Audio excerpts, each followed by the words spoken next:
Hi, I'm Danny Gregory, and I'm a big fan of sketchbooks.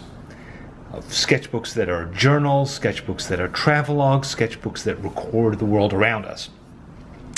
And I have a big collection of these books, and when possible, I share ones with you which you can go out and buy copies of yourself.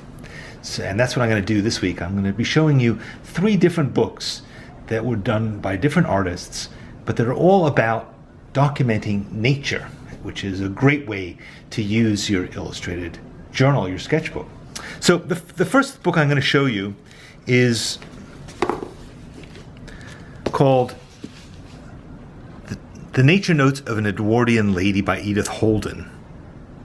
And it's a beautiful book, and it is actually sort of a sequel to a book called The Country Diary of an Edwardian Lady that came out around the same time. So this book was originally created in the Edwardian period, 1905, and it is a private book. This is not a book meant for publication. It was ultimately published, and you can see that her notes were set in type. But ultimately, this was a book that she just created for herself while she lived in the country, and she just recorded nature and what was going on around her. And she created these beautiful, beautiful watercolors, and they record the seasons as seen through plant life. And she wrote down poems, like here's a poem by Longfellow, just recording the different months. Here we have in February, we see the birds and snails and the very beginning bits of spring. And that is really a tribute to what she sees around her, including poetry, Coleridge, Shakespeare, and here a recording day by day of what she has seen on February 1st. February 3rd, she found a blackbird's egg on the garden lawn. On February 12th, she heard the skylark singing, and here we see the egg, and here we see the different plants that she's seen emerging. Birds laying their eggs in March. Beautiful sepia ink drawing of a farmer tilling his field in early March, and of the first lambs coming out in spring. and so forth. So this book is just gorgeous. It's filled with lots of different examples of her work. And I really think that it's a great addition to your library. You can find copies of this on eBay. You can probably get copies of it through Amazon. I don't believe it's in print anymore, but it's just a treasure, and her watercolors are beautiful. Her writing is lovely, and even her handwriting is gorgeous. So that is Edith Holden's book, The Nature Notes of an Edwardian Lady. Next, I want to show you a book that came in a really beautiful package. It's called Muriel Foster's Fishing Diary, and it comes in this box. And here inside this box is a facsimile of this journal. Very simple book, panoramic in shape. And this book was begun in the early days of the 20th century. And what it is it's a book that this woman bought. Muriel Foster lived in England, and she bought this book. She loves to fish, and she bought this book, which is basically a log to keep a record of all the fish that you've seen and caught, and how, and when. And so she took this book and she started to draw in it. And so while she's sitting out there fishing, over the years, she would record the ducks that she saw, the fish that she caught, the landscapes she saw, the house that she was staying in. And every day, this is 1915, beautiful landscapes.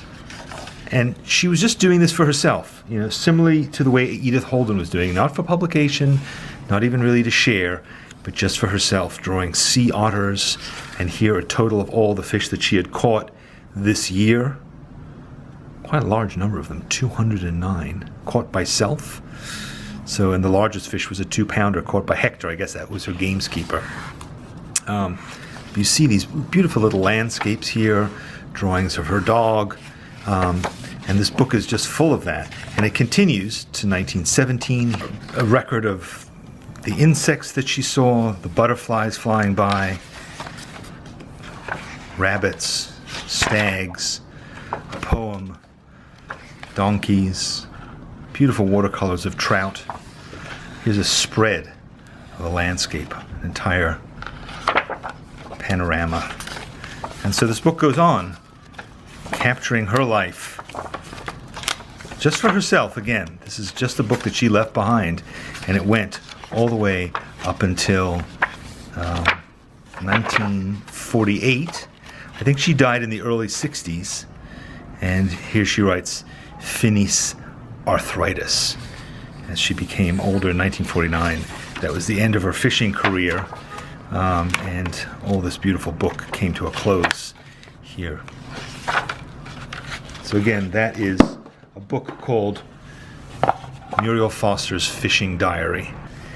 It's a facsimile that was created by Penguin, and I think you can probably, again, still find it, not in print, but you can find it in the world of secondhand books. So next I want to show you a book that is much more contemporary. Unlike these books which were created in the middle of the last century, this is a book, Rough Patch, by Richard Bell, that was created just a few years ago. And it is a story by the Yorkshire artist of just the life of his garden. And it's all handwritten, drawings of birds, and it's this little patch of garden that he has, and his record of it over time, of the buildings that he built, the animals that live there, stories that he's written, the creatures that even burrow underneath the ground, the beans that grow there. Just gorgeous drawings, all done in that same style that Richard Bell has, which I strongly recommend his blog. Richard Bell is a blogger, and I'll give you a link to his blog, or you can Google it. But you'll see in this book, really I think a lot of this was collected from the course of his notebooks that he used to create his blog.